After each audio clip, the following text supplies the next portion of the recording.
कहानी शुरू करने से पहले आप सभी लोगों का हाथ जोड़कर बहुत बहुत शुक्रिया, जो आपने हमें इतना प्यार दिया, हमारे सभी वीडियोस को देखा और लाइक कमेंट किया।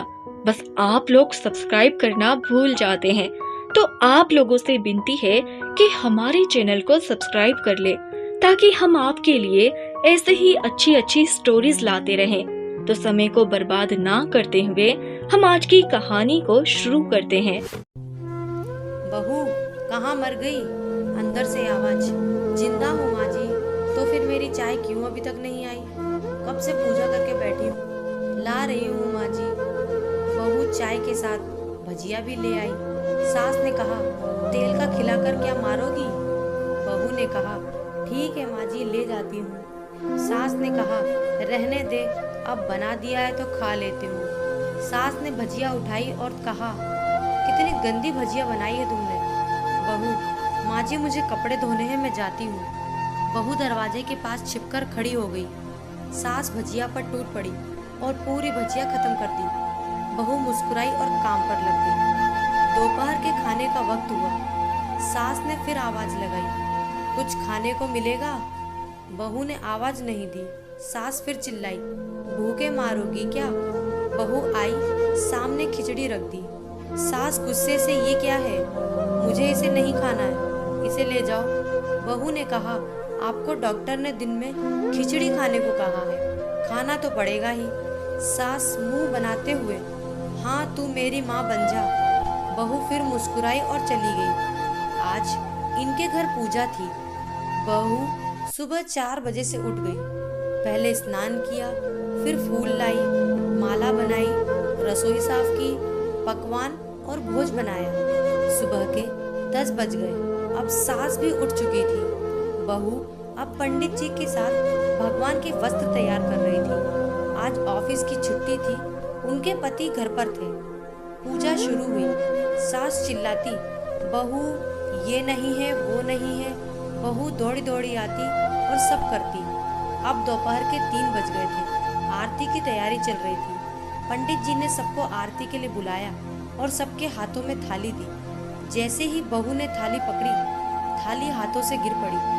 शायद भोज बनाते हुए बहू के हाथों में तेल लगा था, जिसे वो पोंछना भूल गई थी। सारे लोग तरह तरह की बातें करने लगे।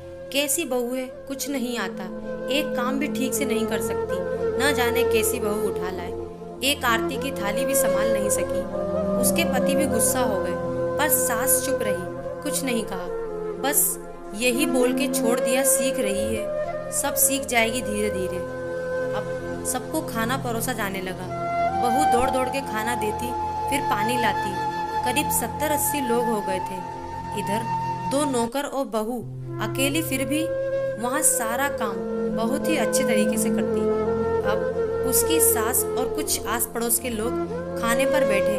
बहू ने खाना परोसना शुरू किया। सबको खाना दे दिया गया। जैसे ही पहला निवाला सास ने खाया, तुमने नमक ठीक नहीं डाला क्या? एक काम ठीक से नहीं करती, पता नहीं मेरे बाद कैसे ये घर संभालेगी। आस पड़ोस वालों को तो जानते ही हो ना साहब, वो बस बहाना ढूंढते हैं नुस्ख निकालने का। फिर वो सब शुरू हो गए, ऐसा खाना है, ऐसी बहू है, ये वो वगैरह वगैरह। दिन का खाना हो चुका था। अब बहू बर्तन साफ करने नौकरों के साथ लग गई। रात में जगराता का कार्यक्रम रखा गया था। बहू ने भी 1-2 गीत गाने के लिए स्टेज पर चढ़ी। सास जोर से चिल्लाई, मेरी नाक मत कटा देना, गाना नहीं आता तो मत गा, वापस आ जा। बहू मुस्कुराई और गाने लगी। सबने उसके गाने की तारीफ की, पर सास मुंह फुलाते हुए बोली, इससे अच्छा तो मैं गाती थी जवानी में, तुझे तो कुछ भी नहीं आता। बहू मुस्कुराई और चली गई। अब रात का खाना खिलाया जा रहा था। उसके पति के ऑफिस के दोस्त साइड में ही ड्रिंक करने लगे। उसका पति चिल्लाता, थोड़ा बर्फ लाओ, तो सास चिल्लाती, यहाँ दाल नहीं है। फिर चिल्लाता, कोल्ड ड्रिंक नहीं है, पापड़ ले आओ। इधर उधर आखिर में उसके पति की शराब गिर पड़ी उसके एक दोस्त पर और बोतल टूट गई।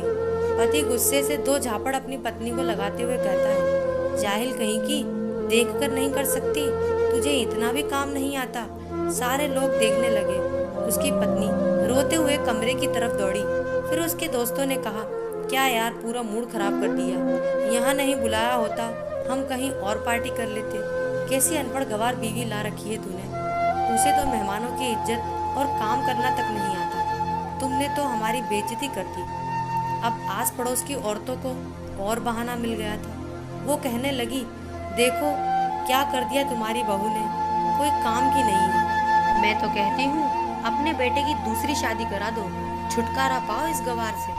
सास उठी और अपने बेटे के पास जाकर उसे थप्पड़ मारा और कहा, अरे नालायक, तुमने मेरी बहू को मारा, तेरी हिम्मत कैसे हुई, तेरी टांग तोड़ दूंगी। उसने बेटे के दोस्त कुछ कहने ही वाले थे कि उसकी माँ ने घूरते हुए कहा, चुप, बिल्कुल चुप, यहाँ दारू पीने आए हो, जबकि पता है आज पूजा है और तुम्हें पार्टी करनी है। कैसे संस्कार दिए हैं तुम्हारे माता पिता ने। और किसने मेरी बहू को जाहिल बोला, जरा इधर आओ, चप्पल से मारूंगी।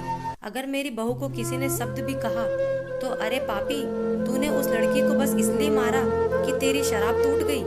पापी, वो बच्ची सुबह 4 बजे से उठी है, घर का सारा काम कर रही है, ना सुबह से नाश्ता किया न दिन का खाना खाया, फिर भी हंसते हुए सबकी बातें सुनते हुए, ताने सुनते हुए घर के काम में लगी रही। तेरे यार दोस्तों को वो अच्छी नहीं लगी। जूते से मारूंगी तेरे दोस्तों को जो कभी उन्होंने ऐसा कहा। उसके यार दोस्त चुपके से खिसक गए। अब सास बहू के कमरे में गई और बहू का हाथ पकड़कर बाहर लाई। सबके सामने कहने लगी, किसने कहा था अपनी बहू को घर से निकाल के दूसरी बहू ले आना, जरा सामने आओ। कोई सामने नहीं आया। फिर सास ने कहा, तुम जानते भी क्या हो इस लड़की के बारे में, ये मेरी माँ भी है, बेटी भी। माँ इसलिए मुझे गलत काम करने पर डांटती है और बेटी इसलिए कभी कभी मेरे दिल की भावनाएं समझ जाती है, मेरी दिन रात सेवा करती है, मेरे 1000 ताने सुनती है, पर एक शब्द भी गलत नहीं कहती, ना सामने ना पीठ पीछे। और तुम कहते हो दूसरी बहू ले आओ। याद है ना छुटकी की दादी, अपनी बहू की करतूत। सास ने गुस्से से पड़ोसन की महिला को कहा, अभी पिछले हफ्ते ही तुम्हें मियाँ बीवी भूखे छोड़ घूमने चले गए थे। मेरी इसी बहू ने 7 दिनों तक तुम्हारे घर पर खाना पानी, यहाँ तक कि तुम्हारे पैर दबाने जाती थी, और तुम इसे जाहिल बोलती हो। जाहिल तो तुम सब हो जो कोयले और हीरो में फ़र्क नहीं जानते। अगर आइंदा मेरी बहू के बारे में किसी ने एक लफ्ज़ भी बोला तो मुझसे बुरा कोई नहीं होगा, क्योंकि ये मेरी बहू नहीं, मेरी बेटी है। बहू सिसकियाँ लेते हुए फिर कमरे में चली गई। सास ने एक प्लेट उठाई और भोजन परोसा और बहू के कमरे में खुद ले गई। सास को भोजन लाता देख तो बहू ने कहा, अरे माँ जी, आप क्या कर रही हो, मैं खुद ले लेती। सास ने प्यार से ताना मारते हुए कहा, डर मत, इसमें जहर नहीं है, मार नहीं डालूंगी तुझे। तुझे नई सास चाहिए होगी, पर मुझे अभी भी तू ही मेरे घर की बहू चाहिए। बहू ने अपनी सास को रोते हुए गले से लगा लिया। सास भी रो दी पहली बार और कहा, चल खाना खा ले। फिर मजाक करते हुए कहा, फिर मेरे पैर दबाने चले आना, और ये ख्याल मन में मत लाना कि सास पैर बोलती है, किसी दिन मैं इसका गला दबा दूंगी, क्योंकि कभी मैं भी यही सोचती थी। दोनों खूब हंसने लगी। दोस्तों, कहानी आपको अच्छी लगी हो तो लाइक करें, शेयर करें और सब्सक्राइब करना ना भूलें। Thank you.